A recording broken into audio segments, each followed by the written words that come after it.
I woke up today and decided to create a wig from scratch. And by from scratch, I mean that I had to start by doing the wig cap by myself because the wig cap I have is this one and it just didn't seem to fit the hairstyle I was going for.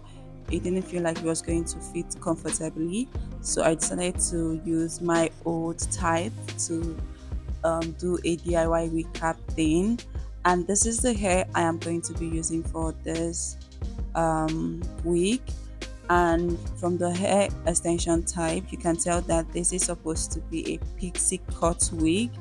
And I also have this other longer extension because I had in mind a particular style, even though it didn't come out anywhere close to what I had in mind. Okay, and this is not the first time I'm trying out a pixie cut. Previously, I've tried it out and it came out really nice, and I wore the wig for a while, and that was years ago. So I decided to try it once again, hoping it was going to come out fine.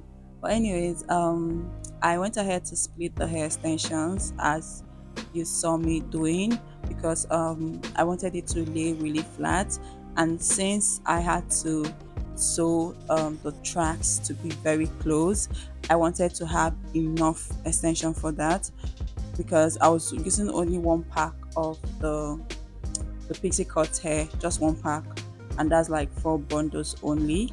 So I wanted it to be enough. So at this point, I already started the process, the sewing process, and this took a lot of time.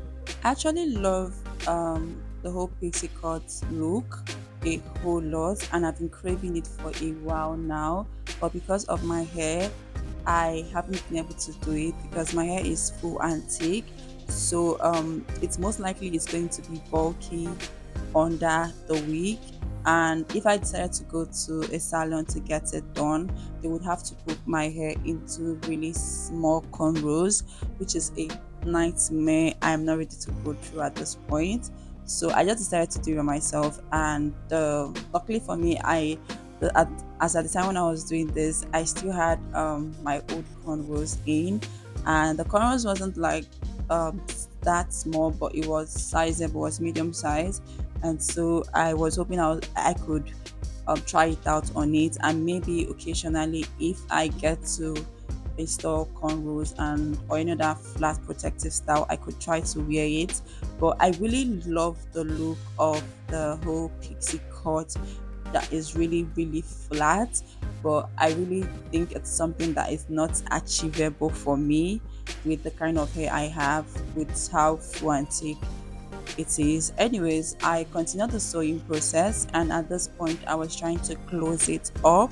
Once I was done with that, I proceeded with the cutting and trimming shaping part. Okay, and this part is where I messed things up. At first it all started to come out really fine, and at some point I lost track of what I was doing. But let me just show you guys anyways. The funny thing in all of this is that I also got this pixie cut extension in a different color, and I was hoping to do the installation after I was done with this one. And seeing how this one went, I am definitely going to the salon for the next one. And at this point, I tried to do most of the trimming on the mannequin, and then I finished up the trimming on my own head. And the front part was where I didn't understand what was going on. But the reason I think it came out messed up was because of the extension, the other long extension I used in front. And you can see the closure part, like it's something that's really standing on my head. I don't know, but you guys let me know what you think about this hair. And it's been over a month since I met this wig, and I've not been able to wear it out because I just feel like it is weird. So let me know your thoughts in the comment section. I feel like I'm going to have to rework the front perimeter for me to be able to actually rock it confidently. Let me know your thoughts.